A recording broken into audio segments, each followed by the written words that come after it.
everyone. Another day, another hike.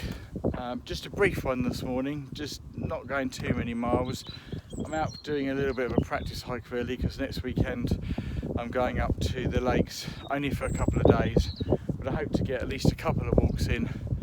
If I do, weather permitting, and the conditions are okay, I've got a couple of ideas routes wise in my head, and if they come off and I pull those off successfully, then I shall put those on YouTube so you can see those walks and give you some more details about it. But today it's a lovely, slightly breezy but sunny day. I'm in Southwick, which is near my home, was my hometown when I was a young lad, and that behind me up there is Southwick Hill, and I used to spend many a time up there lighting fires, cooking, baking sandwiches. I was never indoors, I was always outdoors, and it was a lovely place to be. I didn't film when I was up there because unfortunately many years ago they then put a tunnel through it and put the A27 bypass, which went round the back of Hove, Portslade, Southwick, and then through to Worthing, and it goes plough straight through there. So it's not very peaceful or tranquil up there anymore. It's a bit noisy. So today's hike is I'm actually on the Sussex Boarders path. It's a path that I've never really paid any attention to. I didn't really know it was here, to be honest, but I saw it on the map just before I was about to come out, so I thought I'd come and investigate. And it's actually a long distance trail, but I'm guessing it's probably not so well known, because even though I live here, I've never really heard of it before. It's 222 kilometres or 138 miles long. It links Thorney Island to Rye, and the path actually runs close to the Sussex border, and that includes the borders with Kent, Sussex, Surrey and Hampshire.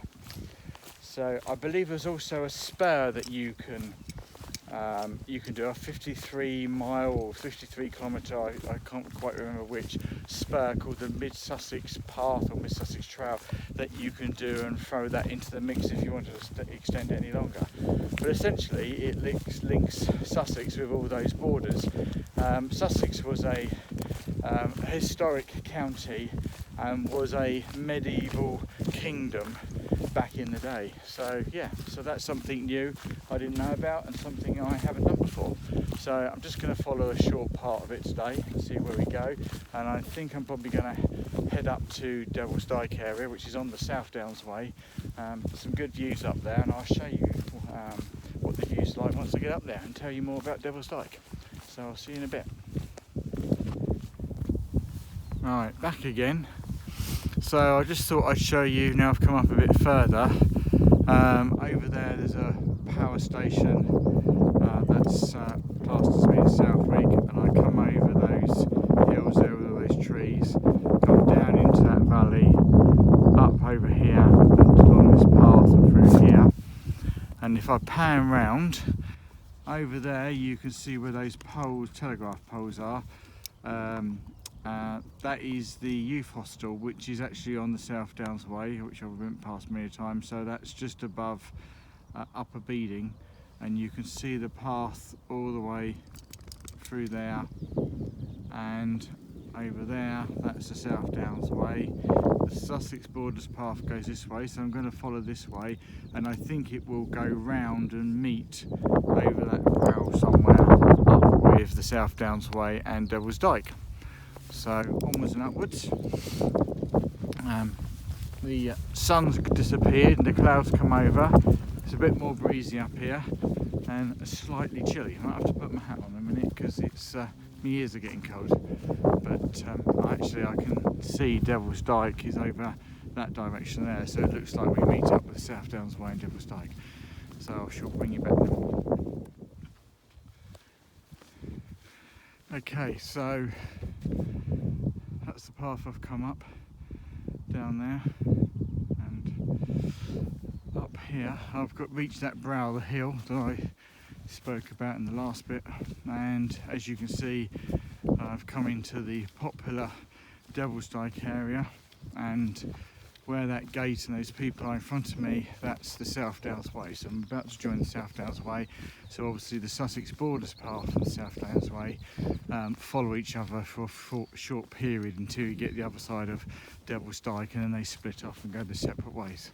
That's the Devil's Dyke pub up there. It's a great area here, lovely views, very popular with the hang gliders and those with, is it paragliding? I think it's called. So yeah, when we get up past the pub, I shall show you the actual dyke itself.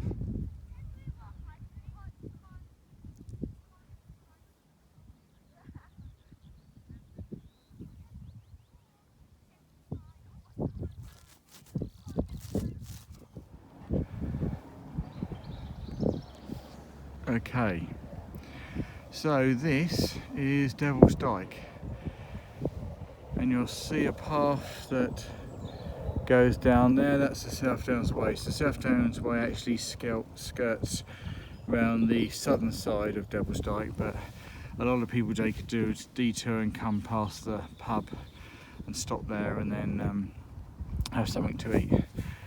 As far as how Devil's Dyke got here, I mean, it became popular in the 19th, 20th century as a tourist attraction, but it was actually formed 14,000 years ago through large quantities of water during the Ice Age running down and actually wearing the chalk out and the sediment, causing the actual dyke itself.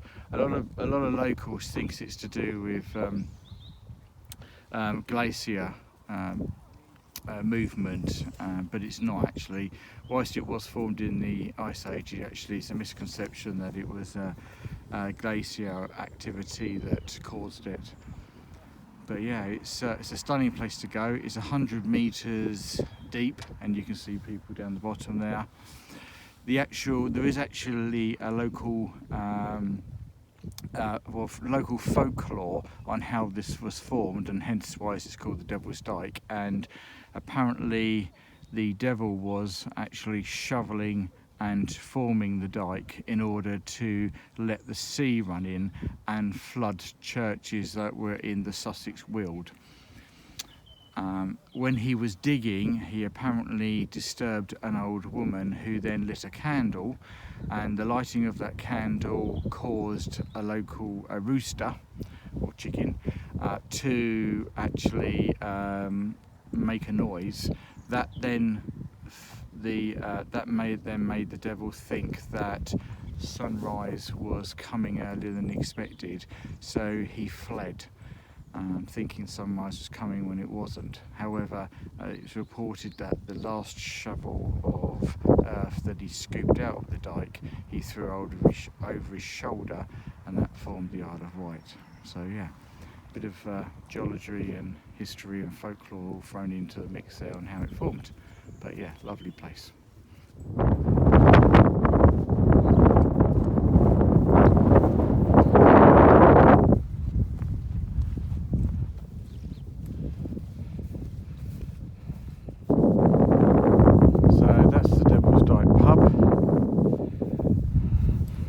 Stopped at the dyke and had not at the pub, the actual dyke where the last clip was, and had a cup of tea. And now this is going back onto the South Downs Way, which actually goes around the back. And then I'm going to head over there to the pylons in the distance, which is the youth hostel, which I showed you earlier on the South Downs Way. And then I'm going to cut down back towards Southwick and the car. But yeah, nice and sunny now, but a bit breezy. Wind's getting up slowly, and it's going to continue to get up. Slightly chilly on the hands, but it's okay.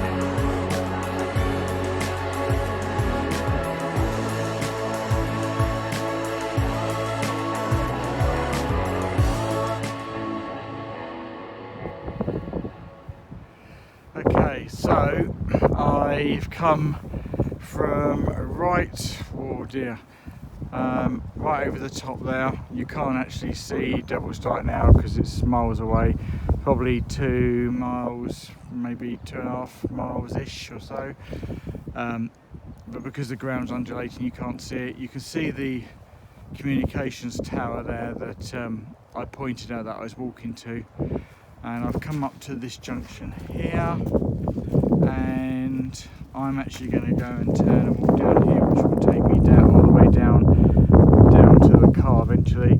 But this is still the South Downs Way, this bit, and if you carry on down this track here, just in the woods there, you can see a bit of a top of a white building, and that's the youth hostel. So if you're doing the South Downs Way and you want somewhere to stay, and I'm pretty much sure you can camp there as well, that's a good place to stop and camp and take a break or whatever overnight as at the end of one of your days, depending on which way you're walking. And just to add to that, when I was pointing to I showed you earlier the Devil's Dyke, and I showed you the South Downs Way going down the side of the Devil's Dyke, I know when you get to the bottom of that path, you come into Saddlescombe, and Saddlescombe also has a National Trust campsite as well, so that's another option if you're walking the South Downs Way and you want to camp. So yeah, so I'm off down here now, making my way down to Southwick Hill. This hill actually is called Truly Hill that I've just been standing on, yeah, so I'm down the path to Southwick Hill and then down to the car. So yeah. Okay, last video was the battery's about to die, so just to let you know where I am. This is Southwick Hill. You see where those line of trees are. I'm parked down the bottom of that hill. I come up over there and then down the side into that barn, and then picked up the Sussex Boarders path, which is that path that runs up along there, and I run all the way along there, right the way up to that, I don't even know if you can see it on this camera, but up to the South Downs Way, and then over to that building right over there where my pole is. The other side of that is Devil's Dyke, where I stopped and had lunch and showed you a video of that. And then I come back, and I've come all along the South Downs Way, up and down here, all the way up to Truly Hill, where the communications posts are, and just in those woods, that's where the youth hostel is. And I've come down this path here, which is the Monarchs Way. So it's another path that if you want to Google, that's quite a long distance path as well, all the way down here, and then back down to here. So I've just got to go down this path here, through those trees, and then down the hill into the car, where the car's parked in Southwick. And over there in the distance you can see the I360, that's Brighton and Hove over there. Okay, so that's it, walk done, nearly back at the car. Thank you very much for watching. Please don't forget to like, subscribe and press the notification bell if you fancy it. That way you won't miss out on any future videos that I post, and keep your eyes out for hopefully a couple of Lake District videos that I'll post in the next couple of weeks. Thank you very much for watching. Hope you enjoyed it. I'll catch you on the next one. Bye bye.